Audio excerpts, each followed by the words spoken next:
Almost since the beginning of warfare, humans have realized that animals can be used to help them fight their enemies. The roles they took depended on the animal. Some were used for mounted combat, others were used to transport cargo or deliver important messages. But of course, every now and again, some people got creative when it came to the way they employed animals in war.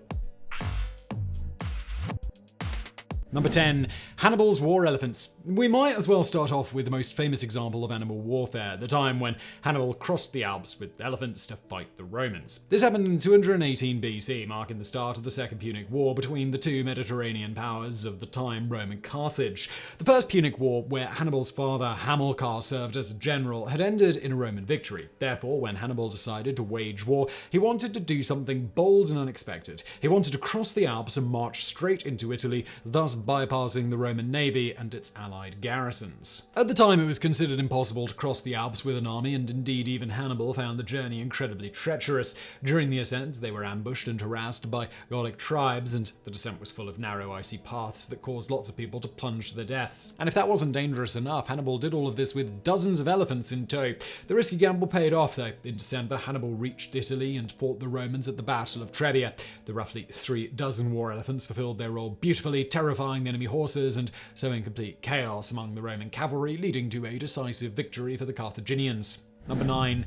Genghis Khan's fire cats and swallows. Humans have been using animals as incendiary devices for thousands of years. One infamous story, which may or may not be true, involves Genghis Khan, who reportedly used swallows and cats during his war with the Western Shia Empire in China. While laying siege to the city of Songhai during the early 13th century, Genghis offered terms of peace. The Mongols would lift the siege in exchange for 1,000 cats and 10,000 swallows. The Shia agreed to their terms, quickly gathering the required animals and presented them as tribute. However, the Mongols had other plans. They tied bits of cotton to the tails of the animals and set them on fire, and then released them near the city's edge. In a panic, most of the animals fled back into the city, which was predominantly made of wood. The people inside Songhai were overwhelmed by thousands of fires cropping up at once. Meanwhile, the Mongols took advantage of the chaos and confusion and stormed the city.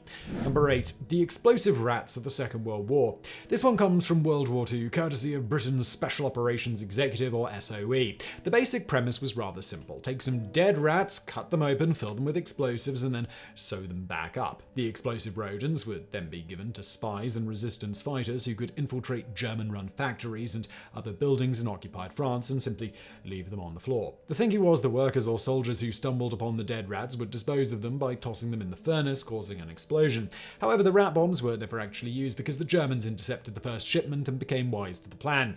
Even so, the SOE was ultimately happy with the results because it caused the Germans to spend a lot of time and effort checking other dead rats to see if they'd been booby-trapped. The SOE concluded, the trouble caused to them was a much greater success to us than if the rats had actually been used. Number 7. The trouble-sniffing gerbils. We move on now from the world of guerrilla warfare to the secretive world of espionage as we take a look at an attempt to turn gerbils into spy catchers. The idea started with MI5 during the 1970s. Gerbils have the ability to detect increased adrenaline levels in human sweat, so it was thought that they could be used to sniff out spies, terrorists, or other subversive operatives. MI5 dropped the idea pretty quick, but it was picked up by Canadian scientists who thought they could use gerbils in airports for the same purposes. They suggested that the furry rodents could be trained using Pavlovian responses to push a lever when they detected abnormal adrenaline levels. They could then be kept at immigration lines of airports and have fans discreetly waft them the scents of all the travelers. Believe it or not, the scheme was put into action by Shin Bet, Israel's internal security service, who used the gerbils at Tel Aviv airport. Unfortunately, they soon discovered that instead of spies and terrorists, the rodents were detecting a lot of false positives, consisting mostly of people who were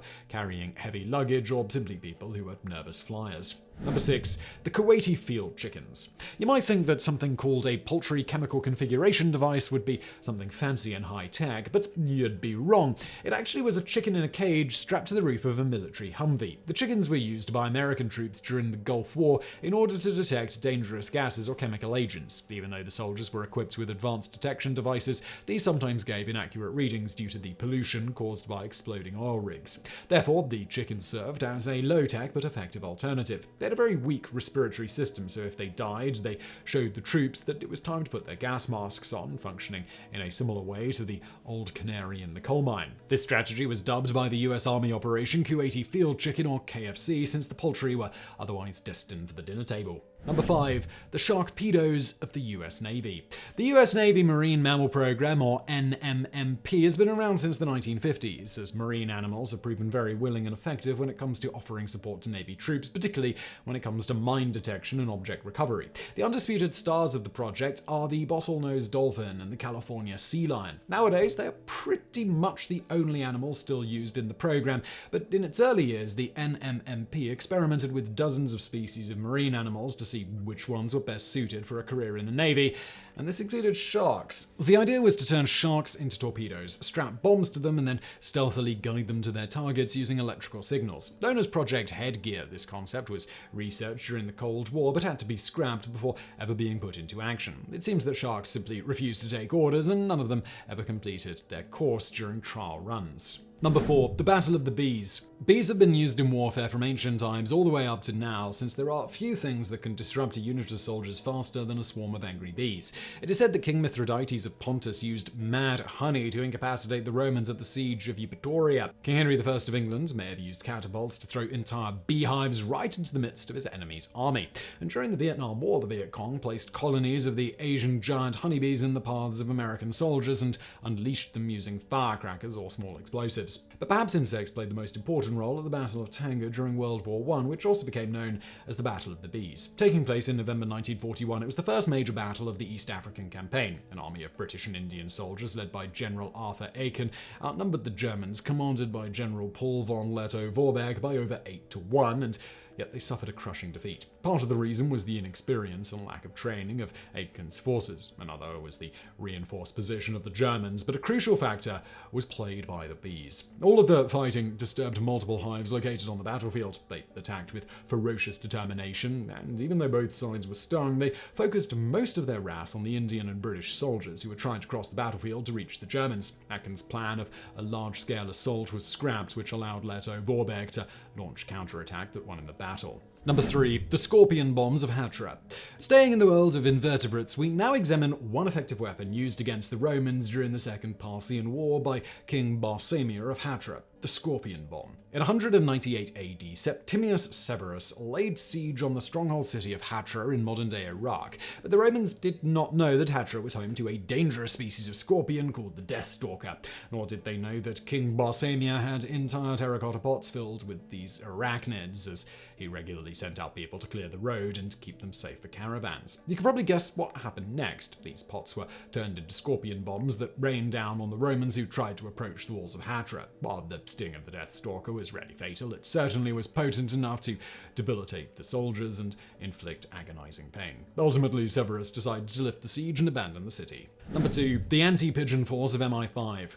We all know now that pigeons can be invaluable assets in times of war. Their remarkable homing abilities make them perfect messengers, able to carry vital information even to and from the front lines. Hundreds of thousands of pigeons were used in World War II, so unsurprisingly, people also became interested in ways of countering the feathered flyers and stopping them from reaching their destination. That is where MI5 came in, as the British Secret Security Agency trained peregrine falcons to patrol the skies and take out any pigeons they encountered on the chance that they might be carrying important communications between the Germans and their spies abroad. Their anti-pigeon force was set up on the Scilly Isles in 1942 and kept a lookout for any pigeons that might have been trying to make their way to France. But at the same time, Britain employed its own pigeons, and during an intelligence gathering operation called Source Columba, it airdropped over 16,000 of these birds into German-occupied France and the Netherlands in the hopes that the locals would send them back with valuable information. To that end, MI5 then set up a falcon destruction unit, which consisted of snipers who were trained to take out wild falcons and other raptors that might have posed a danger to the pigeons returning home to Britain.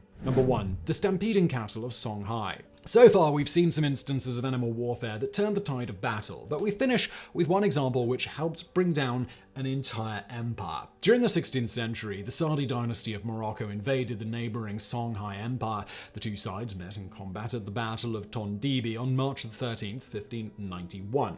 This was the first time that the Songhai encountered gunpowder weapons, and they were clearly not prepared for them. In a foolish move, they decided to employ a strategy they'd used before, which was to start their attack by unleashing a giant giant stampede of hundreds of cattle. The goal was to drive the animals through the center of the enemy lines, causing casualties and chaos. Unfortunately for them, they did not anticipate the effect that gunpowder weapons would have on the cattle. The animals became terrified of the smoke and loud noises. They turned around and stampeded through the Songhai army instead, leaving it completely vulnerable to the invading Moroccans. The Songhai lost the Battle of Tondibi, and their empire collapsed soon after.